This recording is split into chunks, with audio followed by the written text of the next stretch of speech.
यूं जब इंडिया में गुलाब जामुन आया तो कई लोगों की जान चली गई। और कैसे इडली को साउथ इंडिया में नहीं बल्कि पहली बार इस छोटे से आइलैंड में बनाया गया था। और क्या पानी पूरी सच में एक फॉरेन डिश है? सच्चाई जान के आप शॉक हो जाओगे। तो बने रहना वीडियो गैंग। पाव भाजी, ये जो पाव भाजी हम खाते हैं ये एक्चुअली में पोर्चुगीज डिश है। भाजी शब्द इंडियन है लेकिन पाव भाजी में जो पाव शब्द है वो पोर्चुगीज का है। वहाँ इसे पाव कहा जाता है और वहाँ के लोग पाव को भाजी के साथ खाया करते थे। वहाँ पर लड़ाई के दौरान इसका काफी ज्यादा इस्तेमाल किया जाता था क्योंकि जो बची हुई सब्जियां होती थी उन सबको क्रश करके इनमें मिर्च मसाला डालकर ये इसे पाव के साथ खाते थे। और जब ये भारत में आए तो भारत के लोगों ने इसमें अपना अलग ही तड़का डाल दिया। इसमें कांदा, लहसुन जैसी कई सारी स्पाइसेस और चीजें डाली और फिर इनकी बोर्डिंग से पाव भाजी को टेस्टी पाव भाजी बना दिया।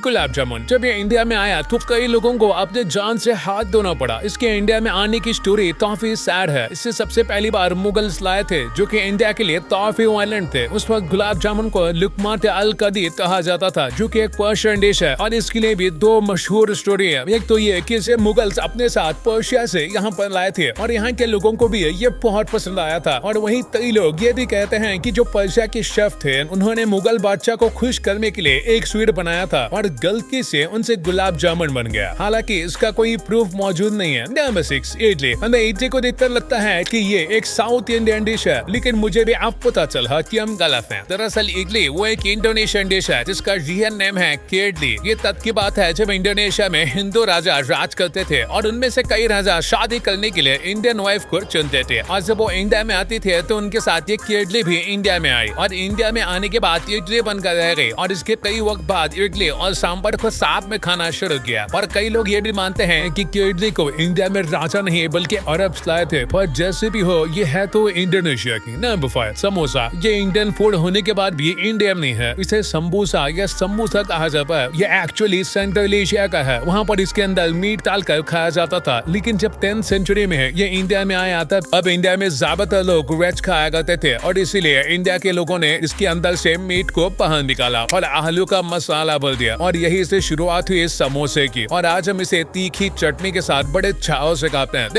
राजमा चावल। पंजाब के लोग राजमा चावल को खाना काफी पसंद करते हैं इसलिए ज्यादातर लोगों को लगता है कि राजमा चावल की शुरुआत पंजाब में हुई है लेकिन असलियत में ये भारत में उगाए ही नहीं जाते। राजमा पहले बस मेक्सिको में बनते थे और वहीं पर खाए जाते थे लेकिन फिर जब भारत में पोर्चुगीज ट्रेड करने और कब्जा करने आए तब वो अपने साथ राजमा को ले आए और उसके बाद राजमा को भारत में ग्रो करना शुरू किया गया और अब इसे पंजाब और हरियाणा साइड के लोगों ने अपनी डाइट में शामिल कर लिया है। नंबर 3 हलवा। भारत में कई सारी चीजों का हलवा बनाया जाता है लेकिन इसका रियल नाम हुआ करता था जिसका मतलब होता है स्वीट। पर ये थोड़ा कंट्रोवर्शियल है क्योंकि भारत के कई जगह पर ये बात सामने आती है कि जब पर्शियन भारत में आए थे तो उससे पहले भी हलवा खाया जाता था। इसलिए हो सकता है दोनों जगह पर एक ही वक्त में इसे बनाने की प्रथा शुरू हुई हो। लेकिन ये फूडीज के लिए आज भी काफी कंट्रोवर्शियल मुद्दा है। नंबर 2 जलेबी। जलेबी का असली नाम जुलाबिया है। ये जलाबिया है। ये एक्चुअली में ईरान की है जहाँ पर इसे त्योहारों के लिए बनाया जाता था तो उसके लिए वहाँ पर जलेबी बनती थी। और जब ये भारत में आई तो इसे हमने हमारी स्टाइल में बनाया। पहले ये थोड़ा अलग हुआ करती थी आज की जलेबी से और इसलिए कह सकते हैं कि आज हम जो जलेबी खाते हैं उसमें भारत का ट्विस्ट मिला हुआ है। नंबर 1 पानी पूरी का नाम सुनकर ही मुंह में पानी आ जाता है और कई लोगों को ऐसा लगता है कि पानी पूरी जो है वो फॉरेन फूड है लेकिन मैं आपको बता दूं कि हमारी फेवरेट पानी पूरी पहले से हमारी थी और हमारी है। इसकी शुरुआत को लेकर हमेशा से कंट्रोवर्सी रही है लेकिन ये जो है ये महाभारत के टाइम से चली आ रही है। हाँ कई लोग ये मानते हैं कि इसे किसी और ने नहीं बल्कि द्रौपदी ने इसे बनाया था। एक स्टोरी के हिसाब से द्रौपदी की स्किल्स को टेस्ट किया गया था और उस टेस्ट को पार करने के लिए उन्होंने पानी पूरी बनाई थी और ये माता कुंती को इतनी ज्यादा पसंद आई कि उन्होंने इस डिश को इमॉर्टल होने का वरदान दिया और देखा जाए तो ये आज तक सबकी फेवरेट है।